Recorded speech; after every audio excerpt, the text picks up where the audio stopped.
शक्ती चक्रीवादळामुळे पुन्हा मुसळधार पावसाचा इशारा देण्यात आलाय। आपत्ती व्यवस्थापन सज्ज आहे। प्रशासनाकडून सुद्धा काळजी घेण्याचं आवाहन केलं जातंय।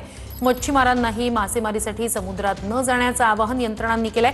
6 आणि 7 ऑक्टोबर दरम्यान मुंबईसह कोकणात मुसळधार पावसाचा इशारा आहे। याचा आढावा घेतलाय आमच्या प्रतिनिधीने।